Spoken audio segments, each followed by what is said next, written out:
우리가 인생을 살아갈 때 다양한 어려움을 겪게 됩니다. 그런데 저와 여러분이 오늘 우리가 이 시편 124편 말씀을 나눌 때 우리 안에 하나님이 나를 도우신다 라고 하는 분명한 믿음이 생겨지시기를 예수님의 이름으로 축복합니다. 우리가 어려움이 생기면 당연히 기도하게 되죠. 그런데 기도도 여러분 믿음으로 해야 합니다. 의심하며 하는 기도는 결코 응답받을 수 없다고 야고보 사도는 말하고 있습니다.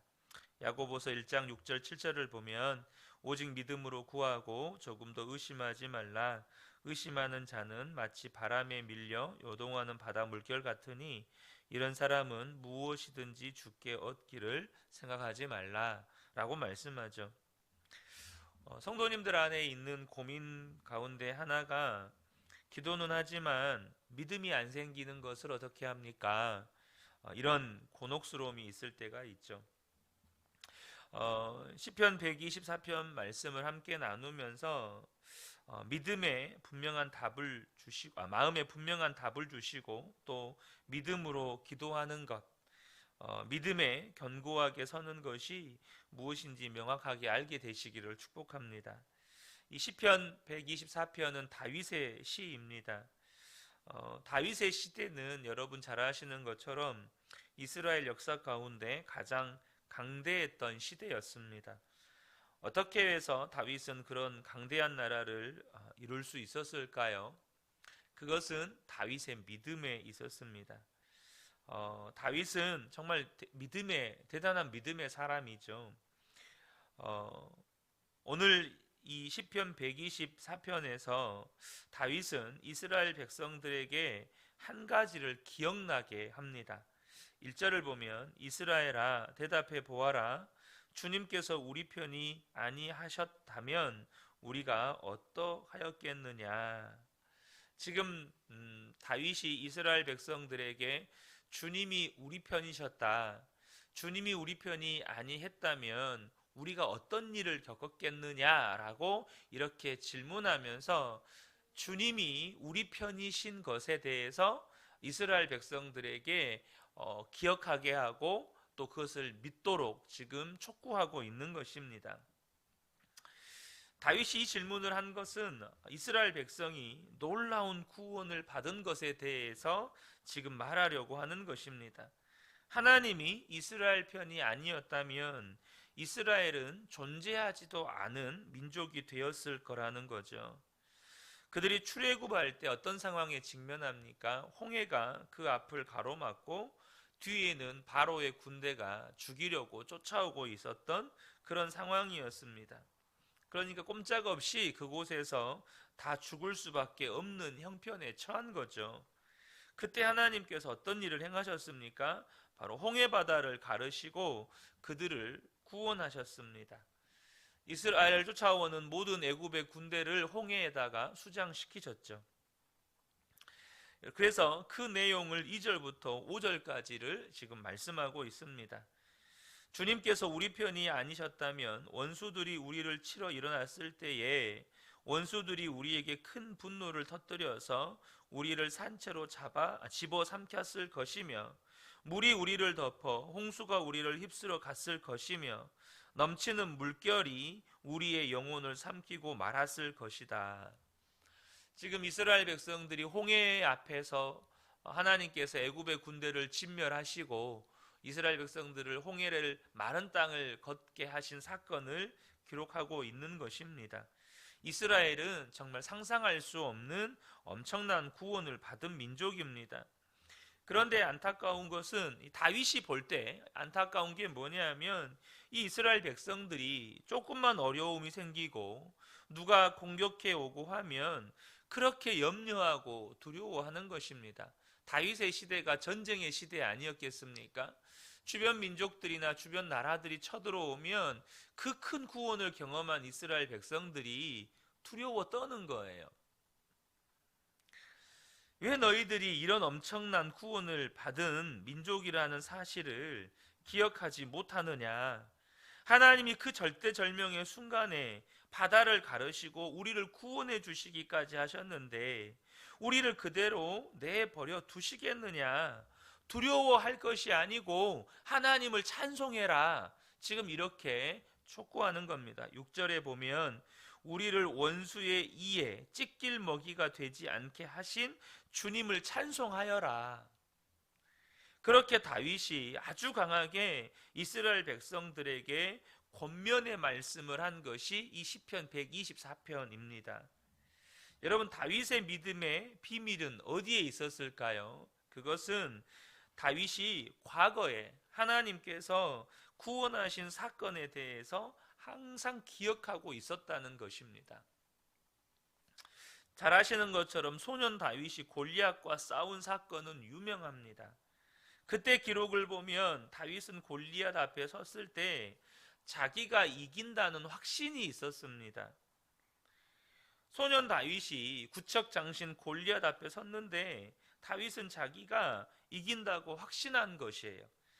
사무엘상 17장 46절 47절을 보면 오늘 여호와께서 너를 내 손에 넘기시리니 내가 너를 쳐서 내 목을 베고 블레셋 군대의 시체를 오늘 공중의 새와 땅의 들짐승에게 주어 온 땅으로 이스라엘의 하나님이 계신 줄 알게 하겠고 또 여호와의 구원하심이 칼과 창에 있지 아니함을 이 무리에게 알게 하리라. 지금 다윗은요 골리앗과 싸울 때 이미 자신이 이길 거라는 확신을 가지고 싸우는 겁니다.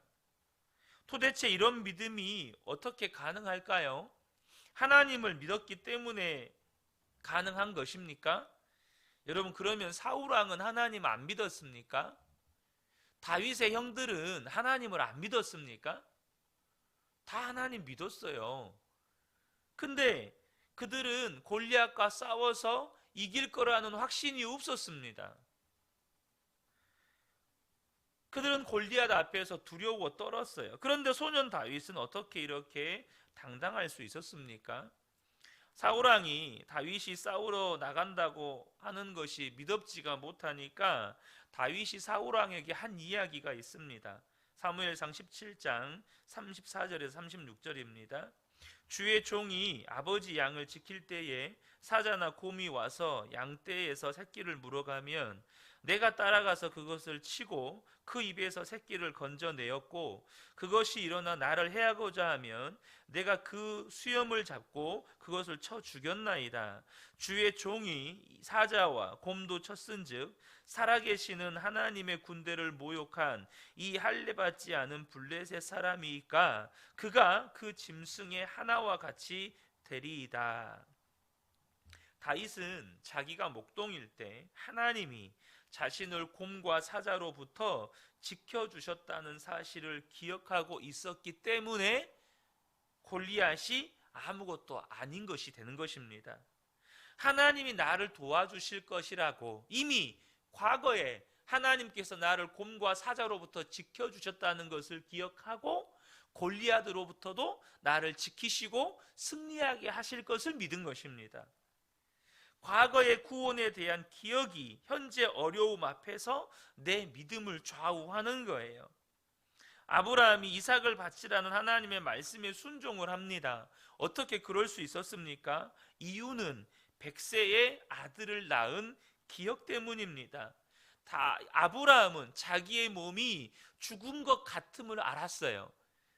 자신의 몸이 100세가 된 이 몸이 땅바닥에 땅속에 묻혀있는 시신이나 자기나 별반 차이가 없다는 것을 분명히 알고 있었어요. 그런데도 그런 자신의 죽은 것 같은 몸에서 아들이 낳게 하셨습니다. 하나님은 반드시 기적을 일으키시고 없는 것을 있는 것 같이 하시고 약속을 반드시 지키시는 하나님이시라는 것을 그는 기억하고 있었어요. 그래서 이삭을 바치라는 하나님의 말씀에 그는 순종한 겁니다. 왜요? 죽은 것 같은 이 몸에서 아들을 낳게 하신 하나님, 죽은 자도 살리신 하나님이신 것을 믿은 거죠. 여호수아 10장에 보면 여호수아가 기브온 골짜기에서 아모리 5 왕과 싸운 전쟁 기록이 나옵니다. 이 장면이 유명한 것은 다들 아시는 것처럼 이스라엘이 이기고 있는데 해가 저물어 가는 겁니다. 해가 지고 어둠이 깔리면 더 이상 싸울 수가 없으니 다 지고 있는 아모리 족속들이 도망치지 않겠어요? 그러니까 여호수아가 태양을 향하여서 멈추라고 명령을 합니다. 태양이 멈춰버립니다. 도대체 이런 기가 막힌 사건을 하나님은 왜 이 이스라엘 백성들에게 허락하셨을까요? 성경을 보면 이스라엘 백성들로 하여금 그 구원의 사건을 기억하게 하시기 위함이라고 기록하고 있습니다. 여호수아가 이 5 왕을 산채로 잡아 끌고 나옵니다.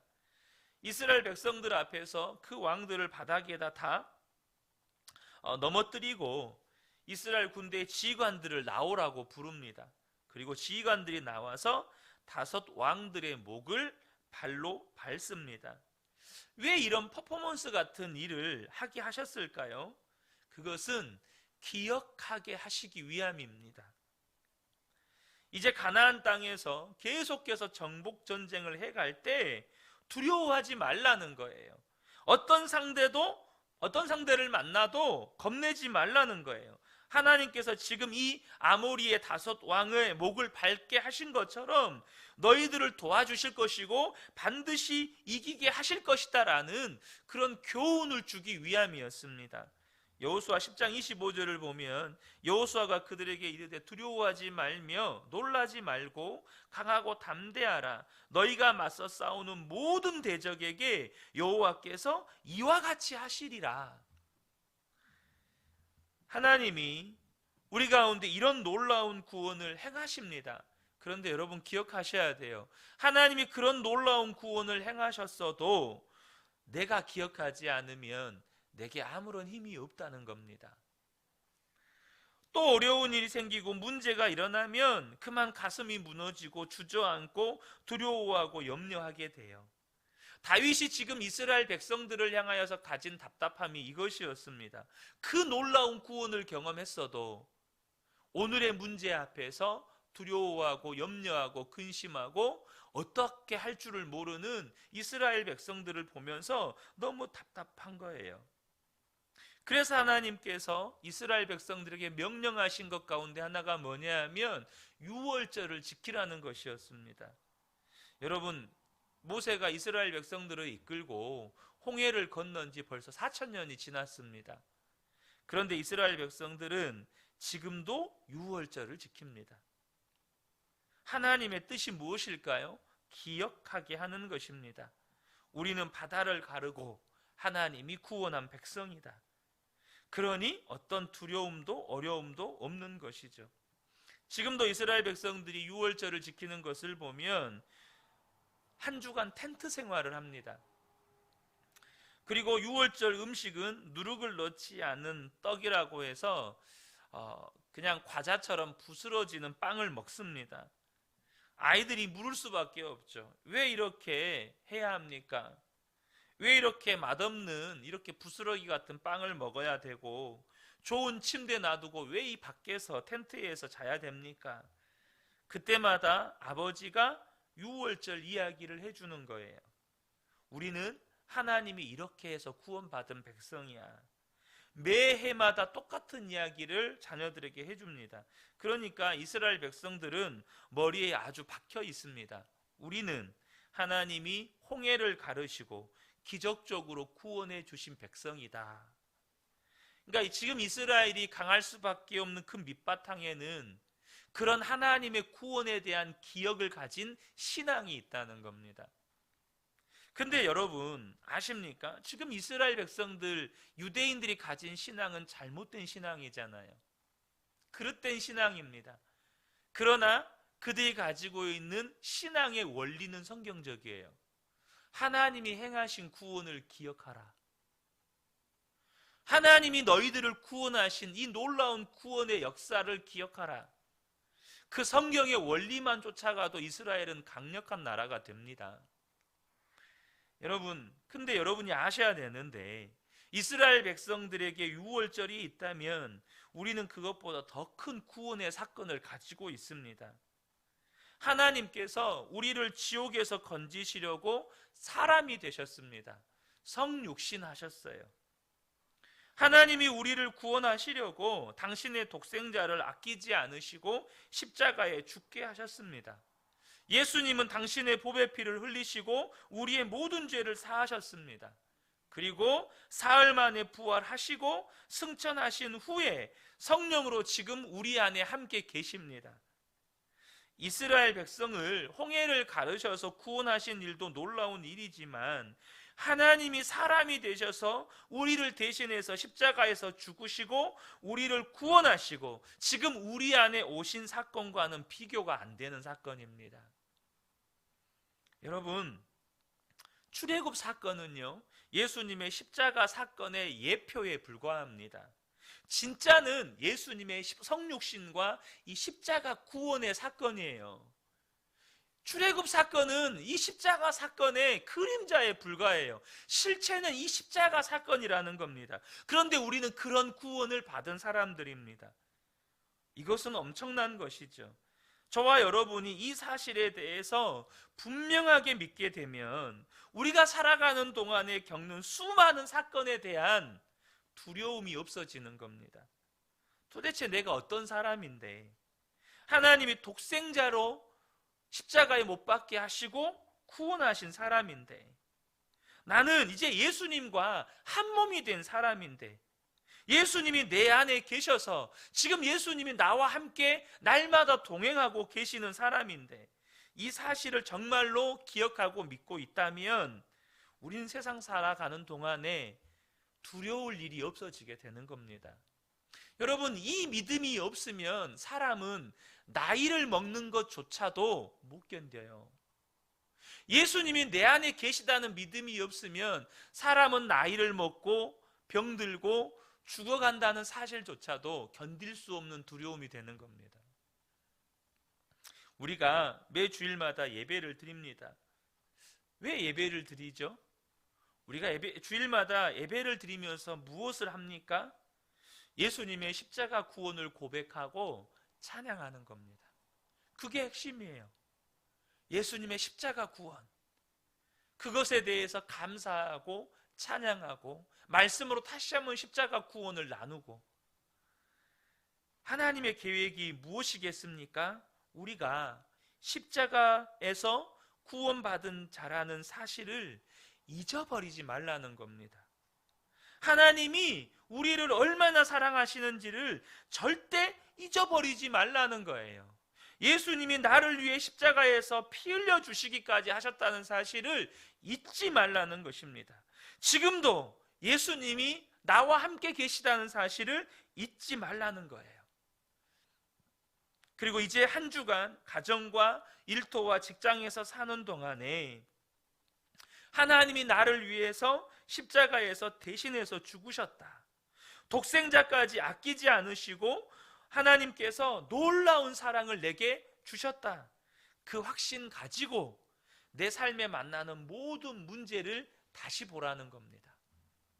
십자가를 통해서, 하나님의 사랑을 통해서 내 삶의 현장에서 만나는 모든 어려움들을 다시 바라보라는 거예요. 그러면 그 문제가 달리 보이는 겁니다. 문제가 전혀 새롭게 보이는 거예요. 여러분, 우리 아이들이 한참 학교에서 배울 때 아이들이 제일 싫어하는 과목 중에 하나가 수학이잖아요. 수학책을 딱 펼치면 많은 아이들이 까만 건 글씨요, 하얀 건 종이요, 이것으로 끝이 나요. 그래서 아이들이 막 수학 시험 보면, 우리 딸아이 말 들어보면 수학 시간에 정말 많은 아이들이 그냥 처음부터 찍고 잔대요. 그런 애들이 정말 많대요. 근데요, 여러분, 공식을 알면 문제가 달리 보입니다. 공식을 알면 문제의 답이 보여요.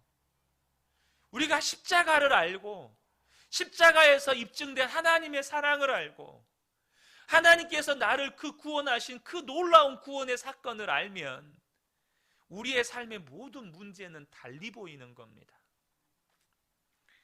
8절 말씀을 보겠습니다. 천지를 지으신 주님이 우리를 도우신다. 여러분, 이게 보이는 거예요. 내가 문제 앞에 서면 그 십자가 사랑을 기억하고 나를 구원하신 하나님을 기억하고 내 안에 계신 예수님을 기억하면 그 문제가 보이지만 천지를 지으신 하나님이 나를 도우신다. 이게 보이는 거예요. 사랑하는 성도 여러분, 우리가 항상 잊어버리지 않아야 할 기억이고 고백이어야 합니다. 하나님이 나를 구원하신다. 하나님이 나를 도우신다. 이 새벽에 함께 예배한 우리 모든 성도님들이 오늘도 살아가면서 우리는 또 다양한 문제들을 만나겠지만 이미 십자가를 통해서 확증하고 입증된 하나님의 놀라운 사랑과 그 구원과 내 안에 계신 예수님으로 인하여 그 문제를 볼 때 십자가에서 나를 구원하신 주님이 나를 도우신다. 십자가를 통해서 나를 구원하신 것처럼 이 문제에서도 주님은 나를 구원하신다. 이 고백이 흘러나오고 감사와 찬양이 흘러나오는 저와 여러분 되시기를 예수님의 이름으로 축복합니다. 아멘.